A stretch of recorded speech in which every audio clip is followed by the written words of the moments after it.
नमस्कार, मैं राजल नीति चैनल में आपका बहुत बहुत स्वागत करता हूं और आशा करता हूं आप लोग हमेशा की तरह बहुत अच्छे होंगे।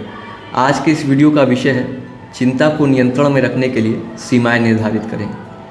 मेरे दादाजी बहुत ही सिद्धांतवादी व्यक्ति थे और उन्होंने अपने जीवन में बहुत सारे सिद्धांत बनाए थे और सदैव उनका पालन करते थे और शायद यही कारण है कि उन्होंने शून्य से शिखर तक की यात्रा की। गोरखपुर शहर में हमारे घड़ी के व्यापार को बहुत आगे तक ले गए वो, और उनका नाम शहर के अति सम्मानित लोगों में शामिल था। दादाजी ने कुछ अपने जीवन में सिद्धांत बनाए थे और उनका उन्होंने सदैव पालन किया। आप सिद्धांत कह लें या सीमाएं कह लें जिसके बाहर वे नहीं निकल सकते थे। सीमा का अर्थ ये है जैसे नदी पर एक बांध बनाया जाता था है और उस बांध के आगे नदी का पानी नहीं निकल सकता। जैसे एक देश की एक सीमा होती है जिसके बाहर देश के नागरिक नहीं निकल सकते, या अगर निकलते भी हैं तो अनुमति लेके बाहर निकलते हैं। तो जो दादाजी ने कुछ सिद्धांत बनाए थे तो उसके बाहर वे नहीं निकल सकते थे और चाहे कुछ भी हो जाए वे उस सीमा का उल्लंघन नहीं करते थे। इस वीडियो में मैं आपके साथ दो ऐसे सीमाओं के बारे में चर्चा करूँगा जो मेरे दादाजी ने निर्धारित किए थे और उन्होंने कभी भी सीमा रेखा का उल्लंघन नहीं किया। सबसे पहली चीज़ जो दादाजी ने अपने व्यापार में एक सीमा बना रखी थी वह यह थी कि वे कभी भी उधार नहीं लेते थे। इसके पीछे उनका तर्क ये था कि जब भी हम उधार पर माल खरीदते हैं तो इससे हम अनावश्यक रूप से अपने ऊपर दबाव बना लेते हैं कि हमें भुगतान करना है। और दूसरी चीज़ ये कि यदि हम समय पर भुगतान नहीं कर पाए तो इससे अकारण ही हमारा आत्मसम्मान कम होने लगेगा कि हमने वादा करके उसे नहीं निभाया। दूसरी जो सीमा मेरे दादाजी ने निर्धारित की थी वह यह थी कि वे होलसेल का कारोबार नहीं करते थे, जिसके पीछे उनका तर्क ये था कि होलसेल का व्यापार करने में बहुत सारा माल उधार बढ़ जाता है और इस कारण उधार वसूलने में बहुत ज़्यादा समय लग जाता है और जब उधार वसूल करने की बात आती तो बहुत से लोगों से हमारे संबंध भी खराब हो जाते हैं। तो ये दो सिद्धांत जो सीमाएं जो मेरे दादाजी ने अपने व्यापार में बनाई थी उसका उन्होंने सदैव पालन किया।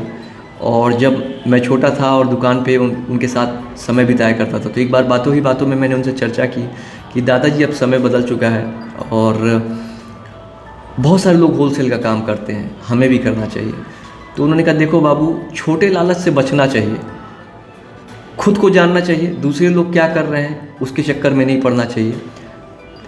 खुद को जानो और तुम्हारी क्या सीमाएं हैं, तुम क्या बेहतर तरीके से हैंडल कर सकते हो, क्या तुम आसानी से कर सकते हो, क्या तुम्हारे हित में है, उसके जानने के बाद ही तुम्हें काम करना चाहिए। और वाकई में इतने सालों बाद मुझे लगता है कि मेरे दादाजी सही थे। हमें अपनी सीमाओं को जानना चाहिए और उसके अनुसार ही काम करना चाहिए। यदि मैं अपनी बात करूं तो मैंने भी अपने जीवन में कुछ सीमाएं निर्धारित कर रखी है। जैसे जन्म से लेकर के आज तक मैंने कभी भी शराब, धूम्रपान या किसी भी प्रकार के नशे को न हाथ लगाया है, न आगे लगाऊंगा। इसी प्रकार जन्म से लेकर के आज तक मैंने कभी भी अंडा, मीट, मांस का सेवन नहीं किया, न उस समय किया था, न आगे करूंगा। ऐसे ही एक और जो मेरी सीमा है वह यह है कि मैं दूसरों से प्रतियोगिता करने के चक्कर में अपना दिमाग नहीं खराब करता। दूसरे अगर आगे बढ़े तो बहुत खुशी की बात है, लेकिन मैं खुद से प्रतियोगिता करता हूँ। मैं सोचता हूँ कि मैं कैसे खुद को बेहतर बना सकता हूँ, क्या क्या मेरे अंदर कमियाँ हैं उसे पहचानूँ और निखारूँ, लेकिन दूसरों से प्रतियोगिता करने में अपना दिमाग कभी भी खराब नहीं करता। मेरा भी आपको इस वीडियो में यही सुझाव होगा कि आप भी खुद की कुछ सीमाएं निर्धारित करें ताकि आप भी चिंता मुक्त रह सकें। कुछ दिनों पहले की बात है, एक पड़ोस में एक आदमी ने एक बहुत अच्छी कार खरीदी और उसके कुछ ही दिन बाद उसके पड़ोसी ने उस कार के मॉडल का जो सबसे अपग्रेडेड वर्जन था, सबसे लेटेस्ट मॉडल था और सबसे महंगा मॉडल था, उसे ख़रीदा और उसने उस कार को ख़रीद तो लिया, पर जब उस कार की किस्त को चुकाने का समय आया तो उसे बड़ी ही असुविधाओं का सामना करना पड़ा। और एक समय ऐसा आया कि जब वो कार की किस्तों का भुगतान नहीं कर पाया और आप जान सकते हैं, समझ सकते हैं कि फिर स्थितियाँ क्या हुई होंगी।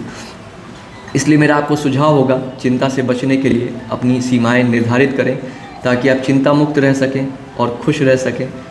तो ये था आज का वीडियो। आपको ये वीडियो कैसा लगा मुझे अपने कमेंट्स और फीडबैक के माध्यम से ज़रूर बताएं। आपके कमेंट्स और फीडबैक मुझे बेहतर प्रयास करने के लिए प्रेरित करते हैं।